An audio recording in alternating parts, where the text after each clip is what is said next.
Hi friends, வணக்கம். வாங்க இப்போ வந்துட்டு கம்மங்கூழ் பண்ணுறதுக்கு நான் வந்துட்டு மிக்சியில் வந்துட்டு கம்பரிசியை போட்டு வச்சுருக்கிறேன். இந்த பாருங்கள், இன்னுமே அரைக்கணுங்க. சரிங்களா? இன்னும் கொஞ்சம் ஒரு ஓட்டு ஓட்டிக்கலாம். அப்போ தான் கொஞ்சம் திப்பியாக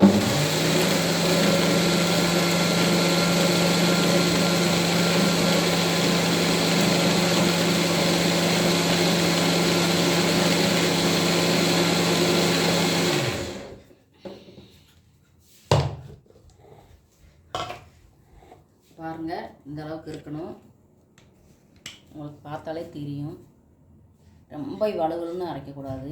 இந்த மாதிரி திப்பியாக இருந்தால் தான் அது கூழ் வந்து வெந்து வரும்போது நமக்கு வந்து நல்ல டேஸ்ட் கொடுக்கும். ஏன்னா இதில் வந்து நம்ம ரைஸ் போட்டு அந்த மாதிரிலாம் காய்ச்ச மாட்டோம். கூழ் சோளத்தை பொறுத்தளவுக்கு சோளம், கம்பு, கேப்பைக்கு கூட கேப்பை வந்து அரைச்சி கூட ரைஸ் போட்டு கூழ் காய்ச்சுவாங்க. ஆனால் வெள்ளைச்சோளம், இந்த இருங்கு சோளம், கம்பு இதுக்கெல்லாம் வந்துட்டு ரைஸ் போட்டு கூழ் காய்ச்ச மாட்டாங்க. சரிங்களா?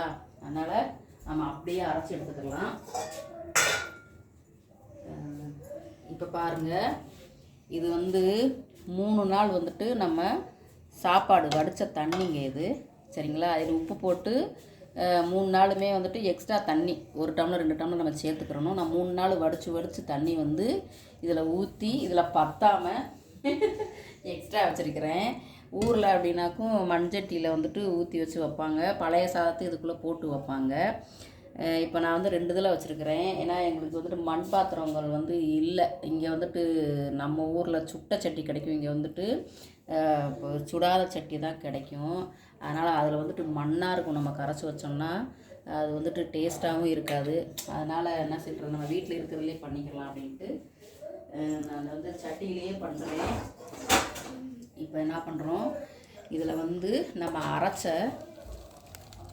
கம்பு ரைஸை வந்து அரைச்சிருக்கோம் இல்லைங்களா, அந்த இதை ஊற்றிக்கிடலாம். ஒரு பாத்திரத்தில் போட்டாச்சு. இப்போ இதில் இருந்துட்டு இந்த தண்ணி வந்து உங்களுக்கு எவ்வளோ தேவையோ ஊற்றிக்கிறணும். சரிங்களா? அவ்வளோதான்.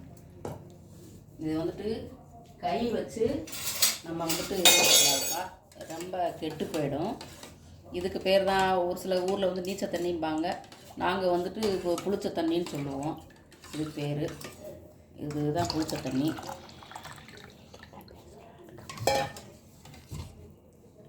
நீங்கள் வந்துட்டு நீங்கள் இருக்கிற ஏரியாவில் என்ன இதுக்கு பேர் சொல்வீங்கன்னு சொல்லுங்கள் கமெண்ட்டில். இப்போ இதுக்கு வந்துட்டு நம்ம தயிரெல்லாம் ஊற்றக்கூடாதுங்கப்பா. நம்ம புளிச்ச தண்ணியிலே நம்ம புளிச்சிரும். நல்லா வெயில் இருந்துச்சு அப்படின்னு சொன்னால் நல்லாவே புளிச்சிரும்.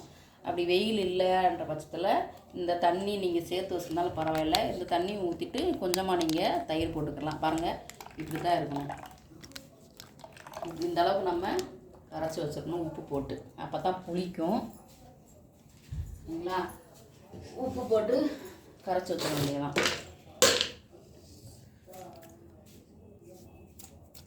இப்போ தேவையான அளவுக்கு போட்டாலும் சரி, இல்லை கம்மியாக போட்டாலும் சரி, நம்ம கூழ் காய்ச்சும் போது நம்ம வந்துட்டு உப்பு பத்தலைன்னா சரி பண்ணிக்கலாம். சரிங்களா? இப்போ தேவையான அளவுக்கு ஊற்றி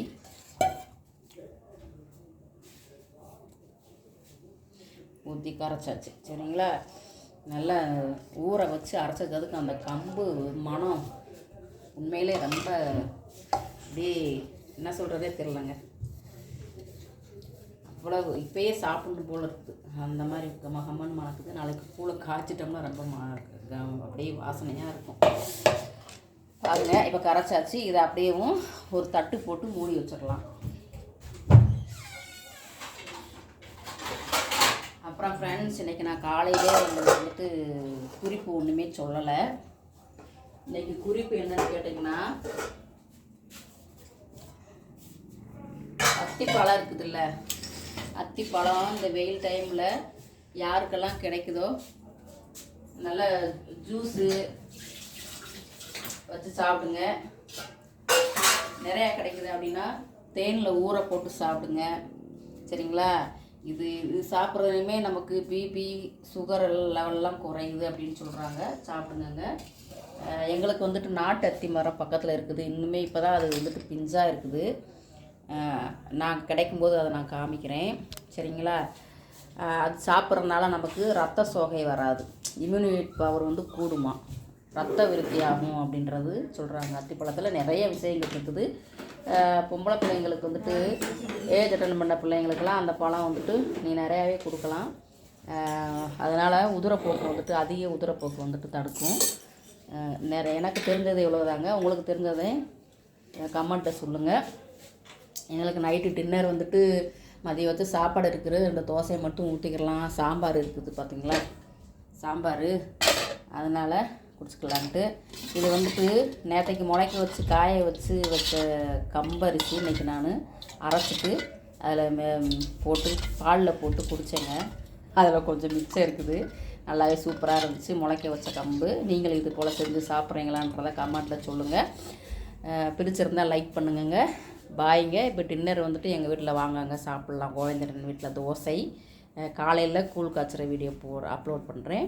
பாய்ங்க. சீயுங்க.